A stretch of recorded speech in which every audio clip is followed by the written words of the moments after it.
Howdy guys, and another sneak peek at the build here. We are really cracking on now.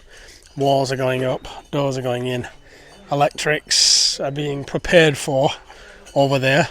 Now for those that don't know, in Thailand for the most part, foreigners cannot own land, only Thai people can own land, so it's not unusual for a Western husband, a foreign husband, to have to build on Thai land, and ergo there are some difficulties with ownership sometimes, and a lot of people get themselves in a lot of trouble. And just a reminder and a disclaimer, these are just my opinions and the opinions of people that comment on this channel. It could be complete BS. I'm not a legal professional in any capacity. Don't take consultancy from me. I'm just a dude in a hat standing in the middle of a field. And so because it's a bit of a building site here and it's quite noisy, we're going to take a little drive into the village on the Salang. So this video is really in response to a number of comments that I get in regard to building here and in Thailand.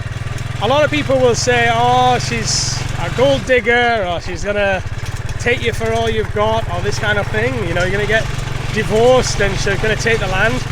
Many of us expats that live here get this kind of criticism a lot, as if we'd never thought about it ourselves, as if it never crossed our minds, as if we're complete morons. And it is true that many Western men, they get wiped out when they build houses for their Thai loved ones without taking any precautions or knowing the ins and outs and taking some preventative measures.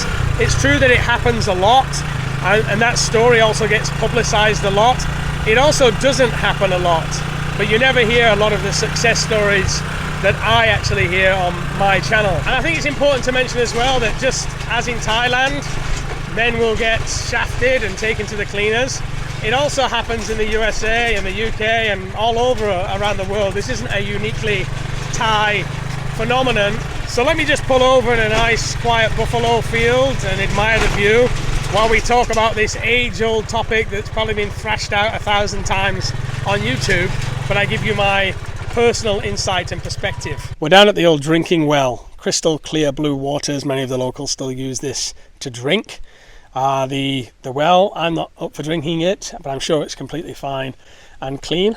And it's another beautiful day out here in the open spaces and flatlands of rural Thailand. So on this topic, I'd like to talk a little bit about my particular experiences and circumstances. When I build on our land, I don't count that building as a part of my net worth. I don't include it into my net worth. I see it as kind of dead money. One thing to bear in mind, like if you're building a house in the UK or the USA, the prices are probably going to be like 50 times more expensive. Our cottage cost around 800,000 baht, which is this in US dollars and GBP. So in comparison, when you're building on land in Thailand, unless you get carried away yourself and start, think you want a big palace or something like that and to build on somebody else's land, if you get carried away there and you start investing like a big percentage of your net worth, then you'll probably get into some trouble. I can see why some men do get into trouble with, like, if they spend their life savings building like big mansions. I'd say, like, if you're going to build on somebody else's land, build modest, build humble, build functional, like make it useful for you and the family, but you don't need to build a big palace, you know what I mean? So that's one kind of key differentiator when we talk about, like, oh, the wife could take everything and take it to the cleaners. Well, what is everything that you built on the land? It's probably not amounting to very much in comparison to what things like that would cost you in the West. Second point on this is my personal motivations and circumstances. When I build a house on my wife's land, I'm not building it for me, but I'm building it for my kids. I'm building it for Otis and Hugo, so that if something happens to me, they have a roof over their heads, they have somewhere to live, they have an ability to also generate income, which I'll get to in another vlog. They have a safe, protected environment, which actually is in their ownership because it's family land. At a certain age, you can put the land in the kids' name. I don't see why we need to do that. Like, they've got a wonderful mother that loves them and that would, is there for them. And I've since bought another piece of land just around the corner from us too, with a farmhouse on it, and I got that one for the kids too. It was reasonably cheap. I think we paid like 250,000 for the land with the farmhouse on it. Again, that one is for the kids. If something happens to me, the kids have got something. First off, if you don't have kids, you might not know what I'm talking about. Of course, some of you will understand it, but when you have kids, it's completely life-changing. You really stop thinking about yourself, and everything becomes about the children. Everything becomes about them, their future, their education, their happiness, and their provision, their protection, their safety. Everything becomes about that. On to the next point on this. You can tie up the land for your usage with a Superficies agreement. So you can go to a lawyer, you can have a Superficies agreement drawn up. You can get a prenuptial agreement here as well when you get married. Some people have to be careful too, because a loan can still be taken against the land and the house and the property. And if you've got a very sneaky partner that you don't trust, that you haven't been together a long time, that they could do that to you and loan against the land, and then you kind of you've been stuck with that loan. The land becomes part of that loan. So I've never had obviously anything like that happen to me. I have no close friends that it's happened to them, but I do have people on the channel where it's happened to them. I've been with my wife for 10 years. We've been in periods of our life where we've got money, and we've been in periods of our life where we're completely broke, and she stood by me through a lot of shit. But you don't need to leave it to trust. Even if there wasn't any trust in the relationship, onto my third point is about where you tie up your net worth. As I mentioned on this channel before, my family adopt a Bitcoin Treasury strategy, which means that any free cash flow that we are not using, or we don't plan to use for the next 5 to 10 years, has been swept into Bitcoin for the past couple of years, and then we hold it in what is the hardest asset on earth. Instead of holding the fruits of our labor in a cash that could be inflating, such as the Thai baht or the British pound, or in a property in the West I may have to pay tax on or have some kind of support to maintain, we keep the majority of our funds, as Michael Saylor would put it, in cyber property. If you'd adopted that strategy for the past 7 out of 10 years, you would be very happy, because Bitcoin has been the best performing asset the past 7 out of 10 years. I hear a lot of the old arguments against Bitcoin about that it's kind of not safe, and that it's a Ponzi scheme, and generally, a Ponzi scheme has somebody that can pull the rug from underneath you. Bitcoin doesn't work that way. It's decentralized, so there's no centralization. If you're not already convinced about Bitcoin, I'm not going to try to convince you. I'm not trying to sell it to you. I don't particularly need to convince you. Anybody that needs to be convinced and doesn't do their own research usually sells the bottom and buys the top anyway. And they don't have a buy and hold treasury strategy. I've been asked many times, see these comments here, to talk about Bitcoin. I don't think I'll do a vlog about Bitcoin, but I'll slip it in from time to time. What I love about Bitcoin is its decentralization. It's the hardest asset on earth, that it's going to reach a market cap of gold, certainly.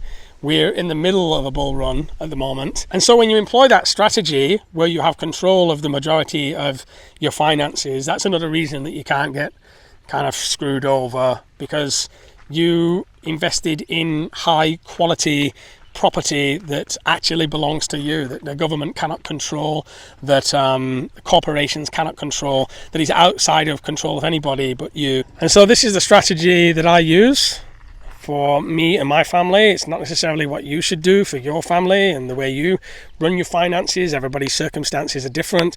But I guess this just kind of addresses the jeering idiots that come on the channel sometimes and just think us expats are completely stupid, and that we haven't actually thought this through for the good of our kids, for the good of ourselves, for the good of our families going forward. I mean, from personal experience, Damo and I have been together for 10 years. We're very good friends. There have been times where maybe we've fallen out through those 10 years, and she could have taken certain actions against me that would have been difficult financially. She could have done that, at times where we've had fallouts or breakups, especially in the early days when I was drinking, but she never did, which kind of built trust over the years. But we're also very aware that 70% of relationships end in divorce. In terms of alimony, some people also mention alimony. Oh, you'd have to pay child support. You'll be left paying child support. You should support your children anyway. I don't think it's necessarily fair all the time in places like the States. I think that the men get the shitty end of the stick. So I don't think it's fair all the time. But generally, from what I've seen with divorced friends here as well, I have some particular friends in this situation, they kind of offer an amount and it's accepted, and in comparison to what you'd be paying in the West, it's not a lot, and you should support your children. That goes without saying. You should support your children always. So me and Damo are under no illusion that 70% of marriages end in divorce, and if that was the case, I would give my house to my kids. I wouldn't be right, you guys get out. No, they can have it, and also I would support my kids if that happened. because that's what being a dad is about. That's what being a man is about. Like, if you're going to have kids, don't be a deadbeat dad. Like, your kids have to become the center of your universe if you're going to have kids. If you don't want kids, it's fine. Like, that is your choice. I'm not a person that says everybody has to have kids, like, or you should have kids. You're missing out. And like, if you don't want kids, don't have kids. But if you do have kids, they're your responsibility, and you want to provide for them. That's going to give the meaning to your life. You know, that's the juicy part of life. That's the part of life that I enjoy. I don't think I'd be bothered to even get up in the morning if it wasn't for my kids, because there's nothing else I really want in this life, guys. Like, I don't really want a sports car. I can't think of anything right now that I would want that I don't have. You know what I mean? Apart from my kids' health, them to have a good education, to have a happy life, to fall in love, to go on adventures, and to travel with my kids. These are the things that I want. That's what gives me meaning in life. If not, I think I'd go the Hunter S. Thompson way. Hunter S. Thompson, before he blew his brains out, he wrote a little note that said, I've become a bore even to myself. And it always sticks with me, that Hunter S. Thompson's note. I'll put the full note here in case I missed something, but yeah, as you get older, you can become a bore to yourself unless you're completely like egotistical and wrapped up in your own melodrama that you keep yourself entertained, but that can only last so long. I think any sensible person that's had some growth in life has become a bore to themselves at some point, you know. And we reinvent ourselves and we grow, and we can look back as well and think how stupid we were. I always say, if you don't look back and think how stupid you were, then you haven't grown. You still think you're very smart, and you still think you're very you still think you're perfect. You know, you have to look back and be kind of embarrassed and even ashamed a little bit at some of your past behaviors, or you haven't grown. You're still in the same iteration of who you were. So I've covered my personal experience. I've covered my modus operandi when it comes to land and houses and my particular circumstances. I've covered the kids element of things, what I think about that. I'd like to read this comment here from Les. He says, you can legally own the house, you can lease the land. This does not sound a nice thing to say, and I hope it's not taken the wrong way. If your marriage does break up, or God forbid something happens to the wife, his wife died unfortunately, if sometime in the future you want to sell a house, no one will buy it. If you get married again, it's highly unlikely the new wife will move into the house because of the ghost. They believe in ghosts here, of course, and she won't get anything out of it. Believe me, it can and does happen. I wish you luck in whatever you decide. So it's a good point from Les, I guess, but I think if you have kids, this is a little bit different because you're leaving the house to future generations. But I think the other mitigating factor here is that houses in Thailand don't cost a lot. So, I mean, for what you pay for a caravan in the UK, you're getting a house here in Thailand. And then the comment here about us not sleeping together, this guy says, sorry bro, I can't watch anymore. Allowing your wife to sleep with the kids rather than your bed begins a long spiral with a bad ending. I wish you the best though. This guy feels so strongly about it that he wants to unsubscribe from the channel, which I just think like is crazy. Like if your whole subscription to this channel depends on the fact that I get my shut eye next to my wife, then I think there's something you're missing out. A lot of the other content, or at least maybe the rest of my content isn't very interesting. I don't know. This commenter, he says, allow your wife, as if it's funny because people interpret it as if she doesn't want to sleep next to me, but no, it's actually me that wants to sleep separately, and that's because when she's asleep at 8 p.m. Let's going to collect some water here, and he's going to be pumping this water through. So when Damo is asleep at 8, I don't want to be like tiptoeing around. The stock market in the USA opens at around 8:30 here in Thailand, and I don't want to be tiptoeing around. Like, I like to have stuff on like YouTube, and the kids sleep very comfortably with their mother. In Thailand, it's very common in Asia for the kids to sleep with their mother. I think it's very natural. Before the kids sleep, we'll watch a movie together, we'll hang out together, you know, we have our sweet time together, but then come like 8:30, she's exhausted and I'm just kind of getting going. I go to sleep at like 1-2 a.m. in the morning, so that'd be no good to keep my wife awake. And I know I have a lot of people in the comments that have for similar reasons, or sometimes for other reasons, that they just like the personal space. I don't see why I need to have my eyes closed and sleep next to somebody at a certain time.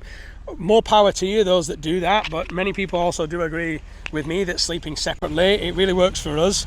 Having our own separate dwellings as well, even better, because we are around each other 24/7. Like, I love her, but I don't want to be around her 24/7. We have different interests. different things go on, and we can come together. She can tell me things that are happening in the village, which there's some crazy stuff happening right now. Like, we had some bailiffs come around to the house the other day with tattoos, and he was messing with something in his pants, and they were looking for somebody that had loaned some money, and I mean, they couldn't find her because she wasn't here. But there's all kinds of things that go on in this village: gambling debts, loan sharks, just different stuff that happens here. But we get together and we can talk about that stuff and catch up about that stuff. If we were together like 24/7, I think it would be unhealthy for us. So thanks for coming along today, guys. And remember, there's a link below if you want a killer deal on a VPN, Surfshark VPN. And also, if you want some mushrooms, they're now available worldwide. That's lion's mane reishi, high extract ratio. But the shipping on them is quite high, so it's recommended that you get like a couple months supply to make the shipping make sense. Check out the links below, and you'll be able to get some lion's mane reishi, turkey tail, and try out those mushrooms and see if they have any benefits for you. So take care, guys, and we'll see you on the vlog again soon.